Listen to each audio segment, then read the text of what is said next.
মা তুমি অলপো টেনশ্যন নল'বা মই আছো নহয় পাপাৰ একো নহয় মা মই আছো মা পাপা যদিও তোমালোকৰ ওপৰত খং উঠি আছে তথাপিতো পাপা তোমালোকে এৰি নিদিবা পাপা এই অৱস্থাত এৰি দিয়াটো একেবাৰে ভাল নহ'ব মা নিজৰ দেউতাকক জানো কোনোবাই এইদৰে অকলশৰীয়া কৰিব পাৰে পাপাৰ আমাৰ ওপৰত খং উঠি আছে এদিন পাপাৰ সেই খং ভাগিব আৰু তেতিয়া আমাক আঁকোৱালি ল'ব সেই বিশ্বাস মোৰ আছে মই পাপাৰ বাবে যিখিনি কৰিব পাৰোঁ সকলোখিনি কৰিম মা তুমি টেনশ্যন নল'বা আৰু কাজল কাজল আছেই নহয় তাই মোক কিদৰে সুস্থ কৰিলে তাই কিমান কেয়াৰ ল'ব পাৰে ঠিক সেইদৰে মোৰ পাপাকো তাই কেয়াৰ ল'ব মোৰ বিশ্বাস আছে মা পাপা ঠিক হ'ব তোমাৰ পাপা এতিয়া জীৱন মৃত্যুৰ লগত যুঁজি আছে আইচিইউ ৰুমত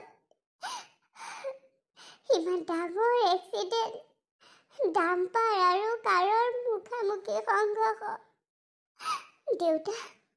দেউতা বাচিব নাই বাৰু মা মই জানিব পৰা মতে ডাম্পাৰখন কাৰ জানানে কাৰ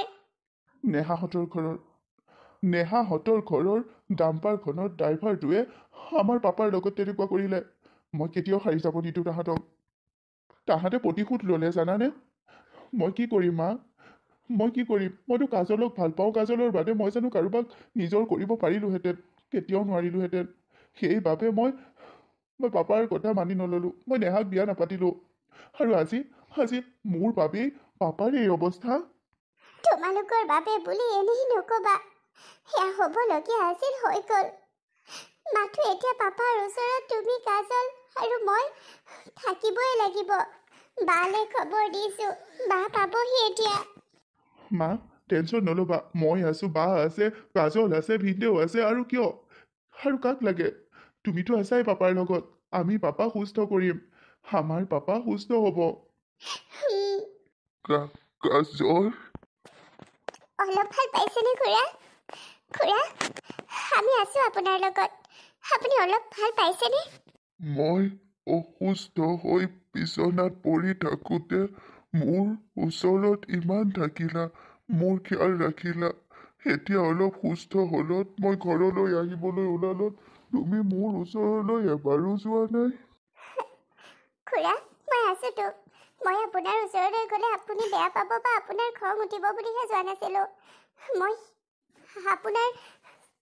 আপোনাৰ হুঁচ আহিলত আপোনাক মই মুখখন দেখুৱাব বিচৰা নাছিলোঁ কিজানি আপুনি মোৰ মুখখন দেখিলে সুস্থ হ'ব নোৱাৰে আপুনি মোক খং কৰিব বা বেয়া পাব আপোনাৰ মনত দুখ পালে অৱস্থাত বেয়া সেইবাবে মই আপোনাৰ সন্মুখলৈ যোৱা নাছিলোঁ খুৰা চৰি আজি এমাহে মই নাৰ্ছিং হোমৰ বিচনাত পৰি আছোঁ সময়ে সময়ে মোৰ ওচৰলৈ আহি মোৰ খা খবৰ তুমি ৰাখি আছা চকু মেলি তোমাক চোৱা নাই যদিও মই সকলোবোৰ গম পাই আছিলোঁ আৰু আজি মই চকু মেলি সকলোবোৰ চাইছোঁ সকলো দেখিছোঁ কিন্তু তুমি নাই পাৰা যদি মোক ক্ষমা কৰি দিয়া তোমাক কৰা অপমানৰ বাবে খুৰা সেনেকুৱা কথাবোৰ নক'বচোন সেনেকুৱা কথা কিয় কৈছে আপুনি এই অৱস্থাত মোক ক্ষমা কিয় খুজিব লাগে আপুনি যি কৰিছিলে সেয়া আপুনি আপোনাৰ পুতেকৰ বাবে কৰিছিলে আৰু পুতেকৰ ভাল জীয়েকৰ ভাল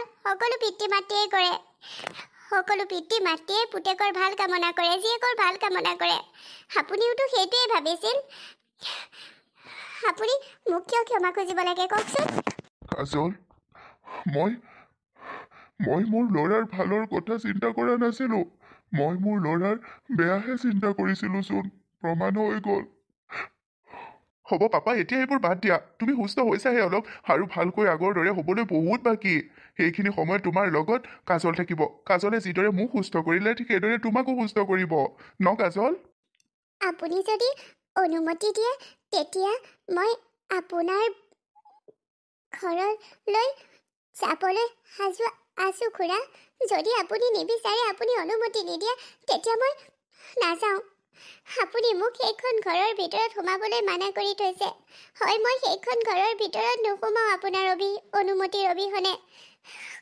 আপুনি নাৰ্ছিং হোমত থাকোঁতেও মই এদিনো যোৱা নাই খুৰা মোৰ কথাৰ মূল্য ৰখাৰ বাবে তোমাক কি বুলি যে ধন্যবাদ জনাম মই মৰি যোৱা হ'লেওতো তুমি সেই কথা ৰাখি আমাৰ ঘৰৰ ভিতৰ নোসোমালাহেঁতেন খুৰা মৰাৰ কথা কিয় কৈছে? এনেকুৱা পপীয়া কথাবোৰ মুখলৈ নানিবচোন। মই তোমাৰ ওচৰত ক্ষমা খুজিলতো তুমি বুজি পোৱা নাই নেকি যে মই তোমাক ক্ষমা কৰিছো? মই তোমাক ক্ষমা কৰিবলৈ হয় কোন? মোক তুমি ক্ষমা দিয়া, মোক তুমি ক্ষমা কৰি দিয়া আৰু মোৰ ঘৰৰ ভিতৰলৈ ব'লা। আজি মোক ঘৰত সোমোৱা, লগতে মোৰ পু বোৱাৰীক আৰতি কৰি ভিতৰ সোমোৱাব লাগিব। মোৰ পু বোৱাৰীক। খুৰা, আজিৰ পৰা মই তোমাৰ খুৰা নহয়, মই তোমাৰ দেউতা। মই তোমাৰ দেউতা হ'ব বিচাৰো, তোমাৰ খুৰা হ'ব নিবিচাৰো। পাপা, হয়, আপুনি মোৰ দেউতা। মই আপোনাৰ ঘৰলৈ আপোনাৰ লগত একেলগে সোমাম আৰু আপোনাৰ বাবে মই সকলোখিনি কৰি আপোনাক সোনকালে সুস্থ কৰি তুলিম। হয়তো ভগৱানৰ সহায় বহুত বেছি লাগিব, ভগৱানৰ সহায় লাগিব আৰু আমিও চেষ্টা কৰিব লাগিব। মই চেষ্টা কৰি আপোনাক সুস্থ কৰিম দেউতা।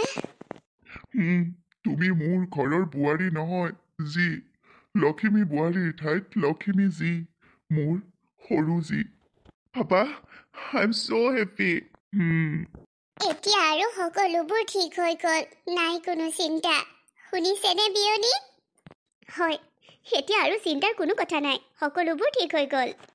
যিজন দেউতাকে কাজলক বিয়া পতাৰ বাবে নিজৰ পুতেকক, একমাত্ৰ পুত্ৰ সন্তানক ত্যায্য পুত্ৰ কৰিব ওলাইছিল, সেইজন দেউতাকে এতিয়া কাজলক জীয়েকতকৈও অধিক বেছি মৰম কৰে, নিজৰ জীয়েক পুতেকতকৈ বেছি মৰম কৰে।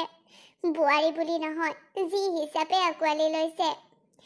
আৰু কাজলেও সহনিশে চেষ্টা কৰি কষ্ট কৰি দেউতাকৰ স্বাস্থ্যৰ যতন লৈছে আৰু দেউতাক প্ৰায়ে সুস্থ হৈছে।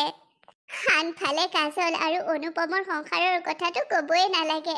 সিহঁতৰ মাজত বহুত বুজাবুজি আছে, সিটোৱে সিটোক বহুত বেছি ভাল পায়। সৰুতেই আঁতৰ হৈ যোৱা সেই দুখন হাত এতিয়া একেলগ হ'ল। ইখন হাতৰ লগত সিখন হাত ধৰি সিহঁত আগুৱাই যাব পাৰিব, কোনো টেনশ্যন নাই। এতিয়া সকলোবোৰ নৰ্মেল হ'ল, সকলোবোৰ ঠিক হৈ গ'ল। ভাল লাগে ছোৱালীজনীৰ চকুত হ'লে, যেতিয়া তাই হাঁহি থকা দেখোঁ মুখখন, ভাল লাগে। যেতিয়া তাই কোনো চিন্তা নকৰাকৈ ফটফটীয়াকৈ মুখখনৰ পৰা মাতবোৰ উলিয়াই, ভাল লাগে। ভাল লাগে কাজল হাঁহি থাকিলে।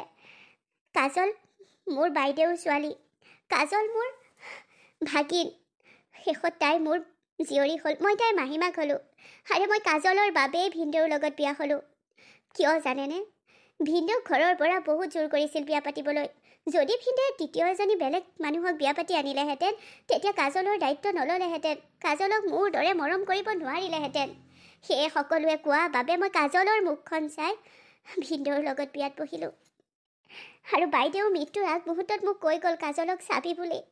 সেই কথা মই ৰাখি আছোঁ আৰু মই জীয়াই থকালৈকে কাজলৰ চকুত চকু পানী আহিবলৈ নিদিওঁ, কাজলক দুখী হ'বলৈ নিদিওঁ।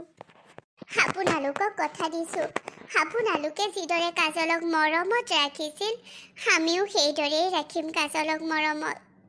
কোনো দিন কাজলক আপোনালোকৰ অভাৱ অনুভৱ কৰিবলৈকে নিদিওঁ।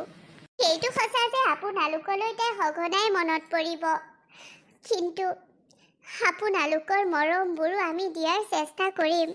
কথাষাৰ শুনি বহুত ভাল লাগিলে। কাজলক ভালকৈ ৰাখিব, তাৰ বাহিৰে মোৰ ক'বলগীয়া আন একোৱেই নাই। কাজলৰ চকুত চকু পানী মই কেতিয়াও চাব নিবিচাৰোঁ। আপোনাক কথা দিছোঁ, মই কাজলক মাকৰ মৰম দিম। ভাল কথা।